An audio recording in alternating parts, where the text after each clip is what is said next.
പണ്ടൊക്കെ ഓർമ്മയുണ്ടോ, ഒരു ഓണക്കാലം വരുമ്പോൾ നമ്മൾ ഓണത്തെ അറിയുന്നത് ദേ മാവേലി കൊമ്പത്ത്, ഓണത്തിനിടയിൽ പൂട്ട് കച്ചവടം എന്നിങ്ങനെയുള്ള കോമഡി രസികൻ പരിപാടികളിലൂടെ, കാസറ്റുകളിലൂടെയൊക്കെയാണ്.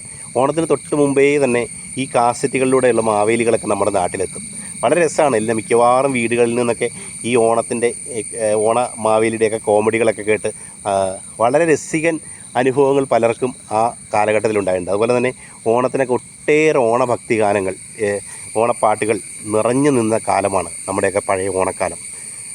അതുതന്നെയല്ല, ഓണത്തിന് ഇറങ്ങുന്ന പല ചിത്രങ്ങളും വലിയ സംഗീത സാന്ദ്രമായ ചിത്രങ്ങളായിരുന്നു. മിക്ക ചിത്രങ്ങളും നല്ല പാട്ടുകളും, ഓണക്കാലം നിറഞ്ഞു നിൽക്കുന്ന, ഓണം കഴിഞ്ഞാലും മനസ്സിൽ ഓടിക്കളിക്കുന്ന മനോഹരമായ ഗാനങ്ങളുള്ള സിനിമകളായിരുന്നു ഒരു കാലഘട്ടത്തിൽ ഓണത്തെ വരവേൽക്കാൻ എത്തിയിരുന്നത്.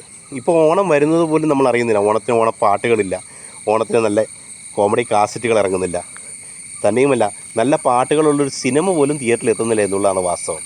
സിനിമ കാണാൻ തിയേറ്ററിലെത്തിയാൽ നമുക്ക് ആ സിനിമയ്ക്കൊപ്പം ആസ്വദിക്കാൻ കഴിയുന്ന ഒന്നും തന്നെ തിയേറ്ററിൽ നിന്ന് കിട്ടുന്നില്ല എന്നുള്ളതാണ് വാസ്തവം. എങ്ങനെ കുറേ കൊലയും അക്രമവും കഞ്ചാവും ഒക്കെയുള്ള സിനിമകളാണ് ഇപ്പോൾ മിക്കവാറും തിയേറ്ററുകളിൽ ഓണക്കാലത്തും അതുപോലെ മറ്റ് ഫെസ്റ്റിവൽ സീസണുകളിലൊക്കെ എത്തുന്നത്. ഓണത്തിൻ്റെ ആകെക്കൂടിയുള്ള ആഘോഷം ചില ക്ലബ്ബുകൾ നടത്തുന്ന ഓണാഘോഷ പരിപാടികളും, പിന്നെ പല ക്ലബ്ബുകളുടെയും അതുപോലെ മറ്റ് സ്ഥലങ്ങളുടെയൊക്കെ നേതൃത്വത്തിൽ നടക്കുന്ന ഓണസദ്യകളുമൊക്കെ ഒഴിച്ചാൽ ഓണത്തിൻ്റെ ഒരു നല്ലൊരു കാലഘട്ടം നമുക്ക് നഷ്ടമായതുപോലെ നമുക്ക് തോന്നും.